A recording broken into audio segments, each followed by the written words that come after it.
የአፈር መዳበሪያ ትልቁ ለመንግስት ስትራቴጂክ ኮሚዲቲ የምንለው ነው። እንደምታውቁት እያንዳንዱ ገበሬ ቤት የሚደርስ ነው። እሱን በመንግስት በሚሰጠን አሳይመንት መሰረት የምናጓጉዘው ትልቁ ትኩረት ሰጥተንም ትልቅ ኢንቨስትመንት አድርገን የምንሰጠው ትልቅ አገር ስለሆነ ማለት ነው። በዚህ ልክም የሚያስገቡ ሀገራት ትንሽ ናቸው ፈርቲላይዘር ወደ ሀገራቸው። ወደ 2 ሚሊዮን ሜትሪክ ቶን የሚያክል ፈርቲላይዘር በዘንድሮ ዓመት ማጓጓዝ የቻልንበት ነው። እንደዚህ የሚጓጓዙት ከአንድ ዴስቲኔሽን ወደ አንድ ዴስቲኔሽን ብቻ አይደለም። ደግሞ ትንሽ ከባድ የሚያደርገው ከተለያዩ ሀገራት ነው የሚገዛው። ከተለያዩ ሀገራት ይገዛል። ራሳችን በመርከብ ጭነን ድጋሚ ባቡርና መኪና በመጠቀም እያንዳንዱ ዴስቲኔሽን ወደ 127 ዴስቲኔሽኖች ሀገራችን ላይ በሚገኙ አጠቃላይ ወደ 127 ዴስቲኔሽኖች ማጓጓዝ ችለናል።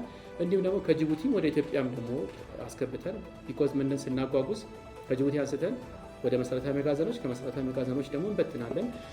ወደ ሀገራችን ስናስገባ ወደ 74% የሚሆነው መዳበሪያ በመኪና ነው መጓጓዝ የቻለው።